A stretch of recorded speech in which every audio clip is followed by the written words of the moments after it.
صلی اللہ تعالیٰ علیہ وسلم کا فرمان عالی شان ہے، من صلی علیہ واحدتن صلی اللہ علیہ عشرہ، جس نے مجھ پر ایک بار درود پاک پڑھا اللہ پاک اس پر 10 رحمتیں بھیجتا ہے۔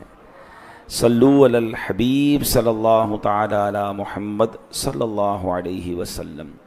نبی کی شان میں ہو جس قدر درود پڑھو، محبوں پاؤ گے جنت میں گھر درود پڑھو۔ خدا تو بھیجے ہے صلو وسلموں کا خطاب، تم ایسے بیٹھے ہو کیوں بے خبر درود پڑھو۔ رہو گے حفظ الہی میں رات دن محفوظ، رسول پاک پہ شام و سحر درود پڑھو۔ اور جمعہ کا دن یہ تو خاص درود پاک پڑھنے کا دن ہے۔ ایک حدیث ہم کوشش کرتے ہیں ہر جمعے کو سنتے ہیں، جس کا مضمون ہے کہ جو جمعہ کے دن 200 بار درود پاک پڑھے اس کے 200 برس کے گناہ معاف کر دیے جاتے ہیں۔ تو جمعے کے دن تو اسپیشلی آپ کا ٹارگٹ ہونا چاہیے کہ زیادہ سے زیادہ درود پاک پڑھنے۔ ایک بار پھر محبت کے ساتھ درود پاک پڑھ لیں، صلو علی الحبیب صلی اللہ تعالی علی محمد صلی اللہ علیہ وسلم۔ ہر جمعے کو جب حاضری ہوتی ہے، قرآن مجید فرقان حمید کی کچھ آیتیں یا کوئی ایک آیت ہم سنتے ہیں، اس کا ترجمہ سنتے ہیں اور اس سے لیسن لینے کی، سبق لینے کی کوشش کرتے ہیں، قرآن کی باتیں کرتے ہیں۔ قرآن مجید فرقان حمید کی آج جو آیت ہم نے سننی ہے، آیت نمبر 100 ہے، سورہ بقرہ ہے اور پارہ نمبر 1 ہے۔ اللہ اس آیت میں ارشاد فرماتا ہے، بسم اللہ الرحمن الرحیم، اب کلما عاہدوا عہدا نبذہ فریق منہم بل اکثرہم لا یؤمنون۔ آسان ترجمہ قرآن کنز العرفان۔ اور جب کبھی انہوں نے کوئی عہد کیا تو ان میں سے ایک گروہ نے اس عہد کو پھینک دیا، بلکہ ان میں سے اکثر مانتے ہی نہیں۔ اب اس آیت کریمہ کا آسان مفہوم یہ ہے کہ کیا بنی اسرائیل کی یہی عادت ہو گئی ہے کہ جب کوئی عہد کرتے ہیں تو ان میں سے ایک گروہ اس عہد کو پس پش ڈال دیتا ہے، اس عہد کو توڑ دیتا ہے، انہیں کوئی پرواہ نہیں ہے؟ بلکہ حقیقت یہ ہے کہ یہ لوگ تورات پر بھی ایمان نہیں رکھتے، اس لیے عہد کو توڑنا گناہ بھی نہیں سمجھتے۔ اگر یہ تورات کو مانتے ہوتے تو کم از کم عہد کو ضرور نبھاتے۔ اب پیارے اسلامی بھائیوں، وعدے اور عہد، اس میں ذرا فرق سمجھ لیجئے گا۔ وعدہ یہ ہوتا ہے کہ جس میں کچھ شرائط وغیرہ مقرر نہیں ہوتی، اور عہد وہ ہوتا ہے جس میں شرائط بھی رکھی جاتی ہیں۔ مثال کے طور پہ وعدہ یہ ہوتا ہے کہ کوئی کہتا ہے میں کل آپ سے ملوں گا، یہ وعدہ ہے، ٹھیک ہے، کوئی شرط نہیں ہے۔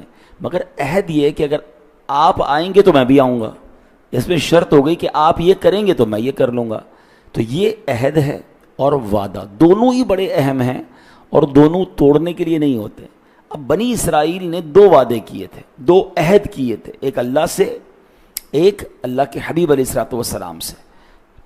اب کیا ہوا؟ پہلا وعدہ جو اللہ نے ان سے تورات میں دیا تھا کہ جب نبی پاک علیہ الصلوۃ والسلام اللہ کے آخری نبی آئیں گے تو تم ان پر ایمان لے آؤ گے۔ اچھا سبحان، تم ایمان لے آؤ گے تو اللہ تمہیں دنیا اور آخرت میں بلندی عطا فرمائے گا۔ انہوں نے عہد لیا، مگر جب نبی پاک علیہ الصلوۃ والسلام تشریف لائے تو وہ ایمان نہیں لائے۔ قرآن کہتا ہے اوفوا بعہدی اوفی بعہدکم، میرا عہد پورا کرو میں تمہارا عہد پورا کروں گا۔ اللہ نے وعدہ فرمایا تھا مگر ان بدبختوں نے اس عہد کو توڑ دیا۔ اچھا، اب سرکار دو عالم علیہ الصلوۃ والسلام سے کیا وعدہ کیا تھا کہ جب نبی پاک مکے سے مدینے پہنچ گئے تو یہودی وہاں جو رہتے تھے انہوں نے وعدہ کیا، عہد کیا، تحریری معاہدہ ہوا، شرائط طے ہوئیں، کنڈیشنز طے ہوئیں۔ ایک شرط یہ تھی کہ جب باہر سے کوئی دشمن مدینے پر حملہ کرے گا تو مسلمان اور یہودی مل کر ڈیفینڈ کریں گے، اس کا جواب دیں گے۔ مگر ان بدبختوں نے عہد توڑا۔ غزوہ احزاب کے موقع پر خود قریش کے لوگوں کے ساتھ مل کر، مشرکوں کے ساتھ مل کر یہودیوں نے مدینے پہ حملہ کر دیا۔ اللہ اکبر۔ تو اب قرآن نے یہی کہا نا کہ کچھ لوگ ہوتے ہیں جو عہد توڑ دیتے ہیں، عہد کی پرواہ نہیں کرتے۔ اب یاد رہے کہ ہم مسلمانوں کے لیے اس پورے واقعے میں درس کیا ہے؟ یہ پتہ چلا کہ عہد توڑنا یہ بے ایمانوں کا طریقہ ہے، یہ غیر مسلموں کا طریقہ ہے۔ مسلمان وعدہ نہیں توڑتا، مسلمان عہد نہیں توڑتا۔ حدیث پاک میں آتا ہے کہ لا ایمان لمن لا امانت لہ ولا دین لمن لا عہد لہ، اس کا ایمان نہیں جو امانت دار نہیں، وہ جو عہد نہیں نبھاتا اس کا کوئی دین نہیں۔ اب غور کریں، میں اور آپ کیا کہتے ہیں؟ بھائی میں پکا مسلمان، نبی پاک تو فرما رہے ہیں ایمان ہی نہیں ہے جو امانت دار نہیں ہے. ادھر تو ڈر لگتا ہے کسی مسلمان کے پاس کوئی چیز رکھوانے میں کہ پتہ نہیں ٹائم پہ واپس ملے گی کہ نہیں, قرضہ دے رہا ہوں واپس آئے گا کہ نہیں ہے, سودا کر رہا ہوں پتہ نہیں چیز واپس یہ میرے پیسے ملیں گے نہیں, کوئی وعدہ پورا نہیں کر رہا, کوئی امانت پوری نہیں کر رہا. سوچئے, فرمایا دوبارہ سنیں, اس کا ایمان نہیں جو امانت دار نہیں, اور وہ جو عہد نہیں نبھاتا اس کا کوئی دین نہیں. بلکہ ایک جگہ سرکار دو عالم علیہ السلام نے 4 نشانیاں بیان کی منافق کی. اب دیکھیں نا, اللہ نہ کرے کوئی کسی کو کہے تم منافق ہو, کتنا غصہ آئے گا, مجھے مسلمان کو منافق کہہ رہے ہو. سرکار دو عالم علیہ السلام نے نشانیاں بتا دی ہیں منافق کی. اب سنیے ذرا حدیث پاک, اور اس حدیث پاک سے اللہ کرے کہ ہم سارے سبق حاصل کریں. اور یہ حدیث بخاری شریف کی ہے. اللہ اکبر, کیا حدیث ہے؟ 4 من کن فیہ کان منافقا خالصا, 4 عادتیں جس میں ہیں وہ پکا منافق ہے. خالصا کا لفظ یوز ہوا ہے, ٹھیک ہے. اب وہ 4 عادتیں اللہ نہ کرے اگر ہم میں ہیں تو آج توبہ کر کے کھڑے ہونا ہے, اپنی ان عادتوں سے جان چھڑا لو. اب آگے فرمایا ومن کانت فیہ خصلۃ منہن کانت فیہ خصلۃ من النفاق حتی یدعها. فآقا فرماتے ہیں اور جس میں ان عادتوں میں سے کوئی ایک عادت ہو تو اس میں وہ منافقت کی عادت ہے, یہاں تک کہ اس عادت کو چھوڑ دے. یعنی ایسا نہیں ہے کہ 4 پوری ہوں گی تو ہی منافق ہوگا, ایک بھی ہے تو وہ عادت منافقت کی عادت ہے, اب اسے چھوڑ دے. اب وہ 4 عادتیں غور سے سنیں. نبی پاک فرماتے اذا اؤتمن خانا, جب اس کے پاس امانت رکھائی جائے وہ خیانت کرے. واذا حدث کذب, جب بات کرے بولے تو جھوٹ بولے. پھر فرمایا وَإِذَا عَاهَدَ غَدَرَ, جب وعدہ کرے تو اسے توڑ دے, عہد کرے تو توڑ دے. پھر فرمایا وَإِذَا خَاصَمَ فَجَرَ, فرمایا جب کسی سے جھگڑا ہو جائے تو گالی بکے. اللہ اکبر, بخاری شریف کی حدیث ہے. یہ 4 باتیں چیک کر لیں اپنے اندر. دوبارہ ریپیٹ کر دیتا ہوں, اللہ کرے کہ ہم کسی میں بھی یہ عادت نہ ہو, لیکن اگر کسی میں ہے تو زندگی میں توبہ کرنی ہے نا, قیامت کے دن مارے جائیں گے.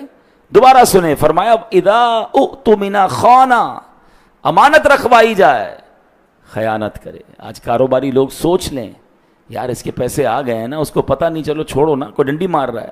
سودا بیچارہ وہ مسلمان سمجھ کر آپ سے سودا لے رہے ہیں, آپ سودے میں ڈنڈی مار رہے ہیں, آپ ناپ تول میں کمی کر رہے ہیں, آپ اس کو جناب کپڑا کم دے رہے ہیں, اس کو سودا کم دے رہے ہیں. چھوٹے چھوٹے, میں نہیں کہتا کہ یقیناً بڑے پیسوں والے بھی بےمانی کرتے ہیں, ادھر بعض اوقات تو ٹھیلے والا بےمانی کر رہا ہے, سبزی والا بےمانی کر رہا ہے. کیوں کر رہا ہے؟ ان پیسوں کو کیا کرو گے؟ تھوڑا سا وزن کم زیادہ کر کے یہی پیسے بیماریوں میں چلے جائیں گے, یہی پیسے آفتوں میں چلے جائیں گے, اور عذاب آخرت کا پھر کھڑا ہے. اور کیجیے. بہت پہلے ایک واقعہ سنا تھا کہ ایک بندہ ٹھیلے والا, صبح صبح کوئی صاحب فجر پڑھ کے جا رہے تھے, دیکھا ٹھیلے والا رو رہا ہے. تو کیوں رو رہے بھائی, کیا ہو گیا؟ کہ میں روزانہ ٹھیلا لگاتا ہوں, روزانہ سبزی یا فروٹ بیچتا ہوں, اور اسی سے بچوں کے پیسے لے کے جاتا ہوں. آج سبزی منڈی سے 2 پیٹیاں لے کر آیا, 2-5 ہزار روپے روز کے لگاتا ہوں. اوپر سارا فروٹ اچھا تھا, جب کھولا تو اندر سارا گندا تھا. اب میں آج کا دن کیسے گزاروں گا اور اپنے بچوں کو کیا کھلاؤں گا؟ اس بندے نے جس نے یہ بےمانی کی, کسی کی پوری دن کی سمجھ لینا کہ کھانے پینے کو برباد کر دیا. اچھا, پھر اسی طرح بعض اوقات ٹھیلے والے بےمانی کر رہے ہوتے. ہر وہ بندہ جو مجھے سن رہا ہے یا بعد میں سنے, غور کر لے کہ یہ ملاوٹ, یہ دھوکہ, یہ امانت میں خیانت, یہ بربادی ہے. اس سے امیر نہیں ہو جاؤ گے. اچھا, امیر ہو بھی گئے تو یہ پیسہ کس کام کا جو حرام کا ہے؟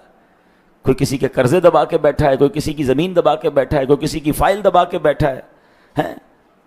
اچھا, ایسی امانت میں خیانت ہے. بھائی اگر کسی والد کا انتقال ہو گیا اور کوئی بچہ نابالغ ہے, یتیم ہے, تو اب بھائی بہنوں پر اس یتیم بچے کا مال سنبھالنا, اسے پہنچانا امانت ہے. حق کھا جاتے ہیں, بہنوں کا حق نہیں دیتے وراثت میں. کدھر جاؤ گے یار؟ یہ منافقت کی نشانی ہے. آگے نبی پاک نے فرمایا وَإِذَا حَدَّثَ كَذَبَ, جب بات کرے جھوٹ بولے. سچ بتائیں یہ کتنا عام ہو گیا ہے, اتنا جھوٹ عام ہو گیا ہے. اچھا, مذاق میں بھی جھوٹ بولنا ہے, خامہ خائی بھی جھوٹ بولنا ہے, کوئی فائدہ نہیں پھر بھی جھوٹ بولنا ہے. فائدے کے لیے بھی نہیں بول سکتے ورنہ ویسے بھی بولنا ہے. یعنی پہلے ہم جب چھوٹے تھے نا, یہ بزرگ بیٹھے ان سے پوچھیں, تو کبھی کبھی کوئی بندہ جھوٹ بولتا تھا, لوگ کہتے ہیں یار جھوٹ بول دیا اس نے. اب تو ایسا لگتا ہے بندہ کبھی کبھی سچ بولتا ہے, سمجھ ہی نہیں آ رہی کہ یار سچ بول رہا ہے جھوٹ بول رہا ہے. ہر چیز کا غلط ڈیفینیشن, ہر چیز کی پراپر جواب ہی نہیں دینا ہے. کدھر رہتے ہو, علاقہ غلط بتانا ہے. کام کیا کرتے ہو, کام غلط بتانا ہے. آفس میں جاب کر رہے ہیں تو جناب لیٹ آ رہے ہیں تو جھوٹ بول دیا, ٹریفک میں پھنس گیا تھا تو گھر میں بیماری تھی. کیا کرو گے یار؟ اتنا جھوٹ. مسلمان جھوٹا نہیں ہوتا, یہ منافقت کی نشانی ہے. آگے فرمایا وَإِذَا عَاهَدَ غَدَرَ, جب وعدہ کرے, عہد کرے, توڑ دے عہد کو. آپ فکر ہی نہ کریں حضرت, بس کل مل رہے ہیں, پرسوں آپ کا کام ہو جائے گا. ارے اللہ کی قسم, لوگوں کا تقیہ کلام قسمیں بن گیا. اب لوگوں کو لوگوں کی قسموں پر یقین نہیں ہے. یار یہ قرآن کی قسم بھی کھائے نا, اس کی بات مت ماننا. ایسا حال ہو گیا یار. مسلمان تو کہہ دے پتھر کی لکیر. مسلمان کا وعدہ 100%, مسلمان کا وعدہ پورا نہیں ہوگا تو کس کا وعدہ پورا ہوگا؟ میں آپ کو آگے واقعہ سناؤں گا, حیران ہو جائیں گے نبی پاک نے کیسے کیسے عہدوں کو پورا کیا ہے. اور آج تو دیر ہی نہیں لگتی, قسمیں کھا کے وعدے کر کے. یہ کاروباری لوگ بھی کر رہے ہوتے ہیں, بس آپ پرسوں آ جائیں, کل آ جائیں, پرسوں وہ دھکے کھلائی جا رہے ہیں. یہ منافقت کی نشانی ہے. اور آگے فرمایا وَإِذَا خَاصَمَ فَجَرَ, جب لڑائی کرے, لڑائی ہو جائے, جھگڑا ہو جائے تو گالی نکالتا ہے. یہ بھی ایسی برائی عام ہو گئی ہے. کبھی کبھی تو بندہ حیران ہو جاتا ہے کہ یار یہ 5 وقت کا نمازی ہے, چہرے پہ داڑھی ہے, سر پہ سجدے کا نشان ہے, اور یہ گالیاں دے رہا ہے. جھگڑا ہو جائے تو آپے سے باہر ہو جاتے ہیں لوگ. نہیں, یہ منافقت کی نشانی ہے. اور اس کی وجہ بتاتا ہوں, بندہ گالیاں کیوں دیتا ہے. اندر اس کے گند بھرا ہوا ہے. جس کے اندر صاف ہونا, اس کا باہر بھی صاف ہی نکلتا ہے. میں نے کئی بار بیان میں یہ مثال دی ہے. آپ کسی برتن میں دودھ لے کے جا رہے ہیں, اس کو ٹھوکر لگے گی تو کیا گرے گا بتائیے؟ دودھ ہی گرے گا نا, کیونکہ برتن میں کیا ہے, دودھ ہے. ٹھیک ہے, اب کسی برتن, آپ کچرے کا ڈبہ اٹھا کے جا رہے ہیں, ڈسٹ بن لے کے جا رہے ہیں کہیں پھینکنے کے لیے, دھکا لگ گیا تو کیا گرے گا؟ کچرا گرے گا. Simple is that. جب بھی دھکا لگتا ہے نا, جھٹکا لگتا ہے, تکلیف پہنچتی ہے, اندر سے وہی نکلتا ہے جو اندر بھرا ہوا ہوتا ہے. شریف آدمی کے منہ سے گالی نہیں نکل سکتی. اس نے گالیاں سنی نہیں ہیں, اس کی عادت ہی نہیں ہے. آپ اس کے ساتھ, اللہ نہ کرے کوئی مس بہیو بھی ہو جائے, وہ بات کرے گا آپ سے, یار ایسا مت کرو, ایسا نہیں کرنا چاہیے تھا, آپ زیادتی کر رہے ہیں. وہ گالی تو نہیں نکال سکتا نا. لیکن بعض اوقات ایسا اندر کا باہر آتا ہے کہ بندہ حیران ہو جاتا ہے کہ یار یہ وہی آدمی ہے جو اتنی میٹھی میٹھی باتیں کرتا ہے, اتنی پیاری باتیں کرتا ہے, اور اب غصے میں یہ حالم. نہیں, ہم سب کو, مجھ سمیت, یہ چاروں عادتیں غور کر لیں, کیونکہ یہ بخاری شریف کی حدیث ہے. اور نبی پاک نے کیا فرمایا, جس میں یہ چاروں عادتیں ہوں وہ خالص منافق ہے, اور ایک بھی ہے تو یہ منافقت کی علامت ہے. اللہ مجھے بھی محفوظ فرمائے, آپ کو بھی محفوظ فرمائے. پلیز ان چیزوں سے اپنے آپ کو نکلیے گا. اچھا, جو یہ جو عہد توڑتے ہیں نا, آج چونکہ ہمارا ٹاپک وعدہ ہے, عہد ہے, قرآن مجید فرقان حمید ان کے بارے میں فرماتا ہے اولئک لا خلاق لهم فی الآخرۃ ولا یکلمهم اللہ ولا ینظر الیہم یوم القیامہ ولا یزکیہم ولہم عذاب علیم. فرمایا ان لوگوں کے لیے آخرت میں کچھ حصہ نہیں, اور اللہ قیامت کے دن نہ تو ان سے کلام فرمائے گا, نہ ان کی طرف نظر کرے گا, اور نہ انہیں پاک کرے گا, اور ان کے لیے دردناک عذاب ہے. وعدہ توڑنے والے, عہد توڑنے والے, یہ کوئی نارمل بات نہیں ہے, دردناک عذاب ہے. اللہ ان سے کلام بھی نہیں فرمائے گا. تو مسلمان وعدہ کرے تو ایٹ اینی کاسٹ 100% اسے پورا کرنے کی نیت ہو, پھر اللہ غیب سے بھی مدد فرماتا ہے. ایک اور جگہ فرمایا اولئک لہم اللعنہ, اور ان کے لیے لعنت ہی ہے. اب میں کچھ مثالوں کے ذریعے سمجھاتا ہوں کہ ہم کیسے وعدے کر رہے تھے اور پھر پورا نہیں کرتے. مثال کے طور پہ اپنی فطرت کا یہ حصہ بنا لیں کہ جب میں نے کسی سے وعدہ کیا ہے نا, اب میں نے پورا کرنا ہے. ہاں, شریعت کے دائرے میں رہ کر وعدہ ضرور نبھانا ہے. کسی کا قرض لوٹانا ہے, آپ نے قرض لیا, وعدہ کیا 1 مہینے میں دوں گا, اب کچھ بھی ہو جائے آپ اس کا قرض لوٹائیں. اچھا نہیں لوٹا سکتے, انسان ہے تو بھاگ نہ جائیں, چھپ نہ جائیں, اس سے بات کریں, اس کے پاس پہلے چلے جائیں. بھائی 30 دن کے لیے مانگا تھا, 28ویں دن پہنچے اس کے پاس, اس سے ریکویسٹ کریں کہ بھائی وعدہ تھا, میں آ گیا ہوں, یہ پورے نہیں ہو سکے, تھوڑے لے لو, اور تھوڑا سا مجھے ٹائم دے دو. وہ کیوں نہیں دے گا ٹائم؟ ہم فون ہی نہیں اٹھاتے, وہ اگلا پریشان ہو جاتا ہے, میرے پیسے ہی کہاں گئے, بندہ ہی غائب ہو گیا, اب وہ دھکے کھا رہا ہے ہمارے گھر کے. یار یہ تو زیادتی ہے نا, آپ نے وعدہ کیا, اس نے احسان کیا آپ کے ساتھ, اور اب آپ اسے تکلیف پہنچا رہے ہیں. یہ سارے کاروباری لوگ سوچیں کہ جو, اچھا بعض کاروباری لوگوں کے ذہنوں میں, مائنڈ میں ہوتا ہے کہ 30 دن کے لیے ادھار لوں گا, 2 مہینے میں واپس دوں گا, اور اس 30 دن میں کوئی اور کام کر لوں گا. آپ کا پہلے ہی ذہن یہ تھا, آپ نے غلط بیانی کر رہی ہے, یہ حرام. آپ نے اس بیچارے سے ریٹ 30 دن کا لیا اور پیسے دینے 3 مہینے میں, اس کا تو جو نفع مرنا تھا مر گیا, اس کا بزنس ڈسٹرب ہونا تھا ہو گیا, آپ دونوں کا جھگڑا الگ ہوا, وعدہ خلافی الگ ہوئی. کیا کر رہے ہیں ایسا؟ اور کیا دوبارہ وہ آپ سے ساتھ کام کرے گا؟ آپ نے اپنی ساکھ بھی برباد کر دی. دنیا میں یاد رکھیں, جو زبان کا پکا ہے, وعدے پورے کرتا ہے, وہ کاروبار میں ترقی کرتا ہے, اس کو معاشرے میں عزت ملتی ہے, اس کو خاندان میں عزت ملتی ہے. وہ وعدہ کرتا ہے میں آؤں گا, ٹائم پہ پہنچتا ہے, اس کی پورے معاشرے میں عزت ہوتی ہے. کچھ لوگ ہیں ٹائم بتاتے ہیں میں آ جاؤں گا، آتے ہی نہیں ہیں، بندہ انتظار کرتا رہ جاتا ہے. ایک بار ہوگا، دو بار ہوگا، پھر کوئی آپ کی بات پر اعتبار نہیں کرے گا. بندے کی عزت ہی اس کی ہوتی ہے کہ یار اس نے کہہ دیا نا، بس آپ بے فکر ہو جاؤ، ابھی کام ہو جائے گا. یہ ہوتا ہے مرد، یہ ہوتا ہے مسلمان، یہ ہے اسلام. آگے چلیں. کسی کا اسی طرح آپ نے ملنے کا وعدہ کیا ہے، ضرور ٹائم پہ پہنچے. نہیں پہنچ سکتے اس کو انتظار نہ کرائیں، پہلے بتا دیں میں کسی وجہ سے لیٹ ہو گیا ہوں. فون ہے نا، رابطہ کر لیں. کوئی مجبوری ہو جاتی ہے انسان سے، بتاتے تک نہیں ہے، اگلا انتظار کر رہا ہے. نہیں، یہ درست طریقہ نہیں ہے. بالکل اسی طرح نیک کاموں کے بھی لوگ وعدے کر لیتے ہیں، بھائی فکر نہ کریں میں اجتماع میں آؤں گا، یا میں فلاں جگہ پر ڈونیشن کے لیے وعدہ کر لیتے ہیں، قافلے کے لیے وعدہ کر لیتے ہیں. کسی بھی چیز کا آپ نے وعدہ کیا، آپ پوری کوشش کریں کہ وہ وعدہ نبھائیں. اسی میں آپ کی عزت ہے، اسی میں آپ کو انشاءاللہ برکتیں نصیب ہوں گی. اچھا، جب آپ وعدہ نبھاتے ہیں نا تو اس کے بہت زبردست فائدے بھی ہیں. اب کچھ فائدے سنیے گا، آپ کو شاید ابھی اندازہ نہیں ہوگا، لیکن جب آپ فائدے اور نقصان سنیں گے تو آپ کو لگے گا ہاں یار یہ تو ہوتا ہے. فائدہ کیا ہوگا؟ آپ کو اطمینان ملے گا. آپ نے کسی سے وعدہ کیا، آپ ٹائم پہ پہنچ گئے، آپ نے وقت پہ پیسے دے دیے، آپ نے وقت پہ بات پوری کر لی، آپ کو اطمینان قلب ملے گا. سب سے بڑی چیز تو ہے ہی سکون نا. اچھا، پھر اب عہد نبھانے والے کی طبیعت میں نظم و ضبط، ڈسپلن پیدا ہو جاتا ہے. اس کو پتہ ہے میری دن کا شیڈیول یہ ہے، میں نے فلاں سے یہ وعدہ کیا ہے. وہ ڈسپلن کے ساتھ لائف گزارتا ہے. پھر اس کے ساتھ اعتماد لوگوں میں بڑھتا ہے، لوگوں میں جناب بھروسہ بڑھتا ہے، احساس ذمہ داری نصیب ہوتا ہے، معاشرہ پرامن ہو جاتا ہے، معاشرے میں اعتماد کی فضا قائم ہوتی ہے، دوستی میں، کاروبار میں انسان کو ترقی ملنا شروع ہو جاتی ہے، لوگ اعتماد کرتے ہیں. اس کے اگینسٹ جو وعدہ توڑنے کا عادی ہوتا ہے نا، وہ پہلے تو سب سے پہلے نقصان اس کو یہ ہوتا ہے، خود ہی بے چین ہوتا ہے. اس کو بے چینی رہتی ہے، یار اس کو بھی وعدہ کیا تھا، کیونکہ لوگ اسے ڈھونڈ رہے ہیں، وہ جواب نہیں دے رہا، پریشان ہو رہا ہے نا. پریشانی خود ہی پالی ہے، کیوں کیا وعدہ بھائی، اب بھگتو. تو خود ہی بے چینی، اچھا لوگوں میں اعتماد ختم ہو جائے گا، لوگ اب بات نہیں مانیں گے. ایسا بندہ ہم نے دیکھا ہے کہ لوگ بعض اوقات اپنا پرسپشن ایسا بنا دیتے ہیں کہ اب وہ ٹھیک بھی ہو گئے نا، لوگ ان کی بات نہیں مانتے، انہیں کوئی ادھار نہیں دیتا، ان سے کاروبار نہیں کرتا. یہ کاروباری لوگ بیٹھے ہیں. میں ایسے بیسیوں لوگوں کو جانتا ہوں جو اربوں پتی ہیں، انہیں 1000 روپے کا کوئی ادھار نہیں دیتا. اربوں پتی ہیں خود، اور ایسے بیچارے غریب ہیں، موٹر سائیکل پر آتے لوگ کروڑوں روپے کا ادھار دیتے ہیں. کیا فرق ہے؟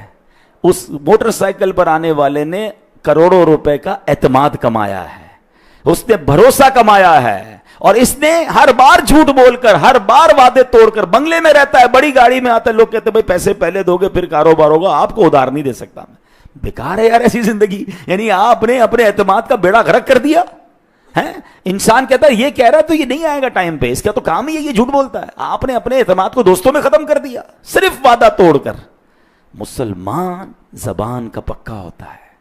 کاش یہ بات سمجھ آ جائے میرے پیارے اسلامی بھائیوں. نبی پاک علیہ الصلوۃ والسلام نے وعدہ توڑنے پر ایک اور بڑا خطرناک جو کہ نا رزلٹ بیان فرمایا. سرکار دو عالم علیہ السلام فرماتے ما نقض قوم العہد الا کان القتل بینہم. جب کوئی قوم عہد توڑنے کی عادت بنا لیتی ہے تو ان میں قتل عام ہو جاتا ہے. یہ اس کی نحوست ہے. اب بتائیں وعدہ پورے کتنے لوگ کرتے ہیں یہاں پر، اور آج ہمارے معاشرے میں کتنا قتل و غارت گری عام ہے. تو یہ بعض اوقات کچھ ایک گناہ دو گناہ ایسے ہوتے ہیں جس کے کانسیکوینسز یہ ہوتے ہیں کہ جناب معاشرے میں بہت دیگر بڑی برائیاں پھیل جاتی ہیں. اللہ کرے کہ ہمیں یہ بات سمجھ آ جائے. قرآن سمجھا رہا ہے وعدہ توڑنے والے غور سے سنیں. وَأَوْفُوا بِالْعَهْدِ ان العہد کان مسئولا. اور عہد پورا کرو، بے شک عہد کے بارے میں سوال کیا جائے گا. یہ عام چیز نہیں ہے، قیامت کے دن اس بارے میں سوال ہوگا. میرے پیارے اسلامی بھائیوں، میں مختصر 2 واقعے آپ کو بیان کر دیتا ہوں. سرکار دو عالم علیہ الصلوۃ والسلام نے کیسے عہد کو پورا فرمایا. اللہ اکبر. صلح حدیبیہ جب ہوئی نا تو صلح حدیبیہ میں ایک عجیب سی شرط یہ بھی تھی. ظاہر ابھی فائنل ہو گئی تھی، نبی پاک اور سب لوگوں نے ایکسیپٹ کیا تھا. یہ الگ بحث ہے کہ مسلمانوں نے یہ شرطیں کیوں مانی. ایک بظاہر تو یہ شرطیں ایسا لگتا ہے کہ مسلمان بیک فٹ پر جا رہے ہیں، مگر اللہ نے اپنے حبیب علیہ الصلوۃ والسلام کو بتا دیا تھا کہ یہ فتح مبین ہے اور آگے ایک بڑی فتح منتظر ہے. بہرحال اس میں ایک شرط یہ تھی کہ اگر مکے سے کوئی بندہ ہجرت کر کے مدینے آ جائے گا تو مسلمان اسے واپس لوٹائیں گے، مکے والوں کے حوالے کریں گے. اب بڑے مظالم تھے مکے والے، بڑا مارتے تھے مسلمانوں کو. تو ایک صحابی رسول تھے حضرت ابو بصیر رضی اللہ عنہ. یہ چھپتے چھپاتے مکے والوں سے بچتے ہوئے مدینے پہنچ گئے. اچھا ان کو تو ایسا لگا کہ میری جان چھوٹی، اب میں نبی پاک علیہ السلام کے پاس پہنچ گیا ہوں. سرکار دو عالم علیہ الصلوۃ والسلام نے حضرت ابو بصیر سے فرمایا کہ ہمارا قریش کے ساتھ معاہدہ ہے، اے ابو بصیر تم واپس لوٹ جاؤ۔ کہتے حضور آپ مجھے مشرکوں کے پاس بھیج رہے ہیں، واپس بھیج رہے ہیں، وہ مار رہے ہیں مجھے۔ نبی پاک فرماتے ہیں اے ابو بصیر تم جانتے ہو ہمارے دین میں بد عہدی کی کوئی گنجائش نہیں ہے، کانٹریکٹ ہوا تھا نا، وعدہ ہوا تھا، کنڈیشنز تھے، تم واپس لوٹ جاؤ، اللہ تمہارے لیے کوئی راہ نکال دے گا۔ کہتے حضور آپ مجھے واپس مکے بھیج رہے ہیں، واپس ان کے پاس بھیج رہے ہیں، مار رہے ہیں مجھے۔ نبی پاک فرماتے ہیں اے ابو بصیر ہمارے دین میں بد عہدی کی گنجائش نہیں، تم واپس لوٹ جاؤ۔ اچھا نبی پاک ہیں کون؟ دل کیسا ہے؟ ہے۔ یہ عہدے داران کے لیے بھی درس ہے، یہ جناب ہم سب مسلمانوں کے لیے درس ہے کہ جب جس موقع پر جس لیول کا معاہدہ کریں، آپ بزنس میں معاہدے کرتے ہوں گے، کانٹریکٹ کرتے ہوں گے، کسی کمپنی سے بات کرتے ہوں گے، لوگ غیر مسلم کمپنیوں سے معاہدے کرتے ہیں پھر جاتے ہیں، کیا تاثر جاتا ہوگا یار کہ یہ ہیں مسلمان کہ لکھتے کچھ ہیں کرتے کچھ ہیں۔ میرے آقا نے غیر مسلموں سے وعدہ نبھایا کہ اپنے صحابی کو واپس لوٹا دیا کہ نہیں عہد یہ ہے، اور اللہ سے عہد کیا کریں اس کو کیسے پورا کرنا ہے۔ آخری بات، اے ہائے ہائے کیا خوبصورت واقعہ۔ ایک نیک شخص تھا، بڑا نیک نمازی تھا، غریب بہت تھا۔ نماز عشاء فارغ ہو کر جب گھر پہ آیا تو پتہ چلا بچے سو گئے ہیں۔ اپنی زوجہ سے پوچھا کہ بچوں نے نماز پڑھ لی ہے؟ تو کہا بچوں کو کھانے کو کچھ تھا ہی نہیں، رو رہے تھے، میں نے بہلا پھسلا کے بھوکا ہی سلا دیا ہے۔ کہ نماز تو پڑھانی چاہیے تھی، کہ نماز پڑھاتی تو اور روتے، بھوکے تھے۔ میں نے کہا کم از کم کھانا گھر میں نہیں ہے تو بھوکے سو جائیں، کہ نہیں اٹھاؤ انہیں نماز پڑھانی ہے۔ تو کہتی ہے با کہ اگر میں نے اس کو اٹھایا، ان کو بچوں کو اٹھایا تو ان کو پھر بھوک ستائے گی، کھانا کدھر سے لاؤں گی؟ کیا کمال کا اس بندے نے جواب دیا۔ وہ کہتا ہے کہ میرا کام انہیں روٹی دینا نہیں ہے، میرا کام نماز پڑھانا ہے۔ میرا کام میں کروں گا، جس کا کام رزق دینا ہے وہ اس کا کام ہے۔ ان کو اٹھاؤ، ان کو نماز پڑھاؤ، مجھ پر ذمہ داری ہے کہ میں بچوں کو نماز پڑھاؤں۔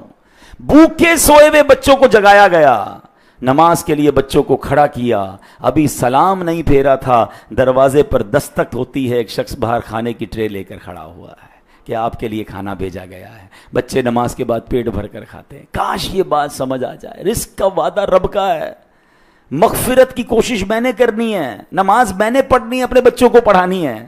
ہم بچوں کو دنیا کی ساری تعلیمات دلواتے ہیں، میں نہیں کہتا دنیا کی تعلیم نہ دلائیں، اگر شریعت کے دائرے میں دلائیں، مگر اپنے بچوں کو دین بھی تو سکھائیں نا۔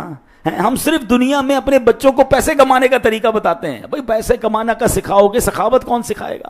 زکوٰۃ کے مسائل کون بتائے گا؟ لوگ بچوں کو مالدار چھوڑ کر جاتے ہیں مگر دین نہیں سکھاتے، وہی بچہ اس مال سے حرام کام کر کے ماں باپ کے لیے عذاب کا باعث بن جاتا ہے۔ نہیں میرے پیارے اسلام بھائیو، یہ پیرامیٹر چینج کیجئے۔ مجھ پر اور آپ پر بھی جو ہماری ذمہ داری ہے کہ ہم نے اللہ کو راضی کرنے کی کوشش کرنی ہے۔ رزق کا رب نے وعدہ کیا ہے، وہ ڈھونڈ کر پہنچے گا۔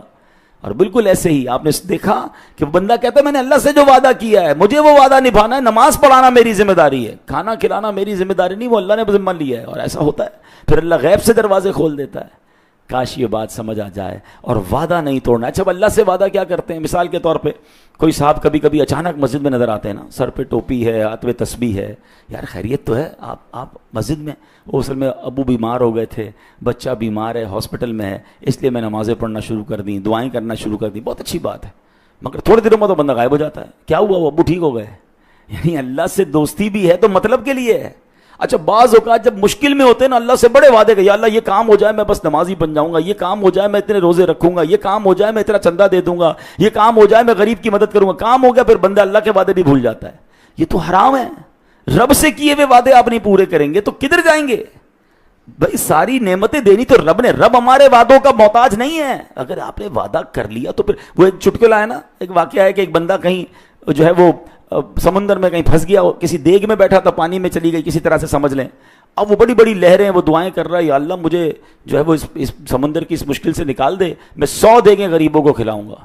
اللہ کی رحمت سے وہ دیگ آہستہ آہستہ جس میں وہ پھنسا ہوا تھا کنارے کی طرف آنے لگی، پھر حساب کیا 100 دیگیں تو 5 لاکھ کی بنیں گی، تو یا اللہ اب تو 2.5 لاکھ میں 50 دیگیں دوں گا۔ اب کنارے کے قریب آ گیا، اب تھوڑا سا اور پانی اس کو کنارے کی طرف لانے لگا، سوچنے لگا 50 دیگیں بھی 2-2.5 لاکھ کی ہوں گی، کہتے ہیں یا اللہ اب 10 دیگیں دوں گا اگر میں اس سے بچ گیا تو واپس ریلا آیا اور واپس پانی میں لے کے چلا گیا اس کو۔